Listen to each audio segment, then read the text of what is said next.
अस्सलाम वालेकुम dear falcons. बेटा कैसे हैं आप सब? मुझे उम्मीद है आप लोग खैरियत से होंगे। 4 क्लास, मुझे उम्मीद है आपने अपने पिछले लेक्चर को अच्छे तरीके से सुना होगा, अपनी एक्सरसाइज को अपने बुक पे नीटली लिखा भी होगा। Very good. आज हमारा साइंस का लेक्चर नंबर 15 है। जल्दी से अपनी साइंस की बुक्स लें ताकि हम लोग अपने लेक्चर की तरफ चलें।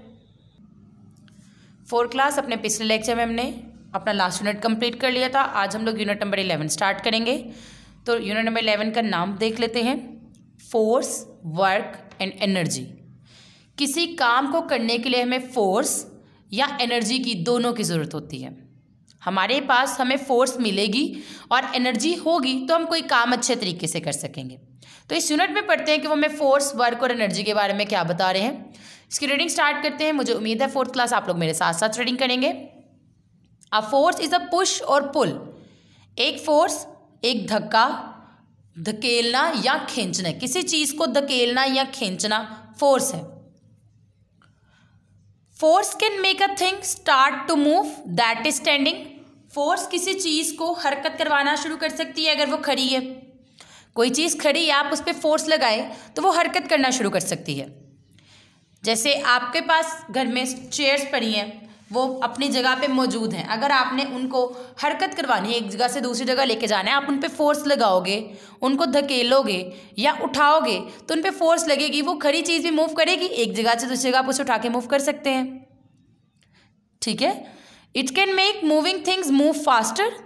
ये चलती हुई चीज़ों को तेज़ कर सकती है, स्लो डाउन आहिस्ता कर सकती है, और स्टॉप या फिर रोक सकती है।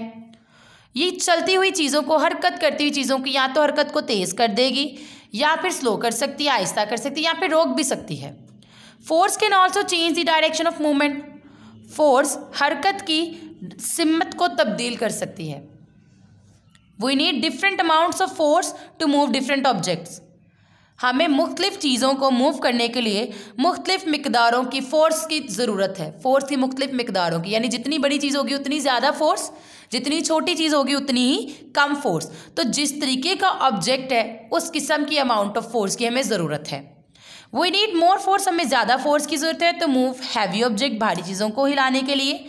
जब आप अपने घर की सेटिंग करने लगते हो तो आपके जो बड़े बड़े भारी चीज़ें होती हैं, जैसे कि बेड, शोकेस या आपकी अलमारी वगैरह, वो आप अकेले तो नहीं हिला सकते, वो आपको आपके पेरेंट्स की मदद की ज़रूरत होती है। वो आपकी हेल्प करते हैं, ज़्यादा फोर्स लगाते हैं क्योंकि वो हैवी चीज़ है, उसको ज़्यादा फोर्स की ज़रूरत है, फिर ही वो एक जगह से दूसरी जगह मूव करेगी। चाहे वो स्लाइटली हल्का सा मूव करिए लेकिन मूव करेगी। वी नीड लेस फोर्स, हमें कम फोर्स की ज़रूरत है टू मूव लाइट ऑब्जेक्ट्स। जो हल्की चीज़ें उनको हिलाने के लिए हमें कम फोर्स की ज़रूरत है। जैसे आप चेयर खुद अकेले उठा सकते हो, आपको किसी की हेल्प की या फोर्स की ज़रूरत नहीं है बिकॉज वो लाइट ऑब्जेक्ट है।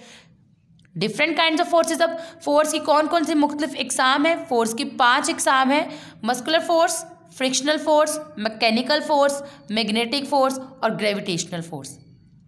आज के लेक्चर में हम पहले 2 फोर्सेस के बारे में पढ़ेंगे, तो स्टार्ट करते हैं।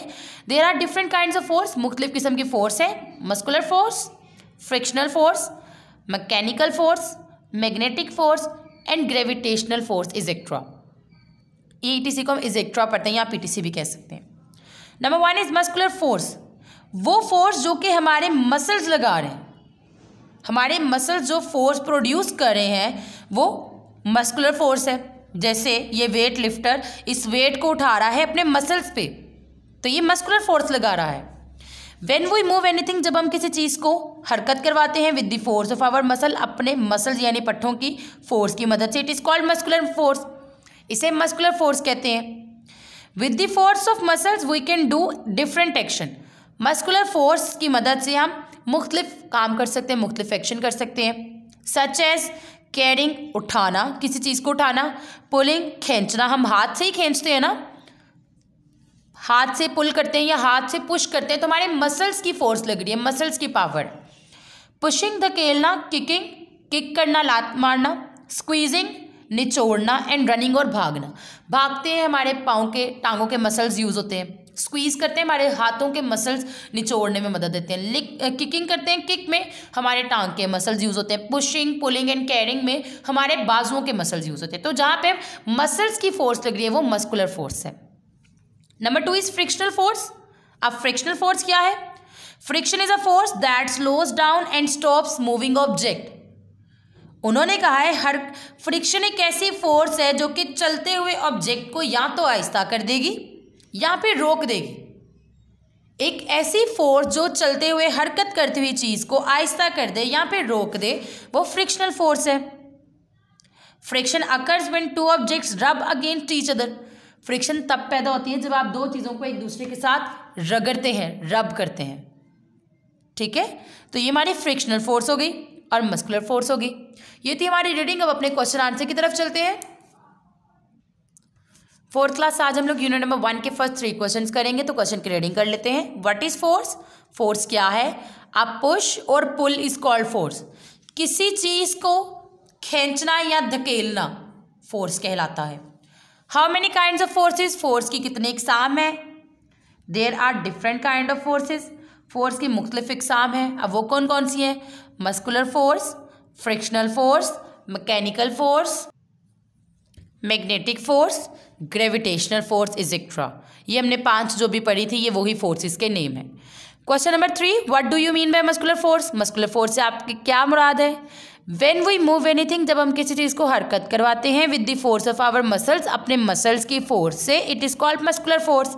जब हम किसी चीज़ को अपने मसल्स से लगा के, फोर्स मसल से फोर्स लगती है, जब हम किसी चीज़ को अपने मसल्स की फोर्स से मूव करवाते हैं उसे हम क्या कहते हैं? Muscular force. ये थे हमारे 3 क्वेश्चन। मुझे उम्मीद है आपको 3 क्वेश्चंस की भी समझ आ गई होगी। अब अपनी डायरी की तरफ चलते हैं। फोर्थ क्लास अपनी डायरी नोट कर लें। Unit number 11 page number 62 reading plus question number 1, 2, 3 learn plus right. बेटे आपने इन दोनों क्वेश्चंस को अब याद करना है, नीटली अपनी नीट कॉपीज पे लिखना है और मैम को अपना होमवर्क भी सेंड करना है। मुझे उम्मीद है आपको आज के लेक्चर की अच्छी तरीके से समझ आ गई होगी। इंशाल्लाह अगले लेक्चर में मुलाकात होगी। तब तक के लिए अल्लाह हाफिज़।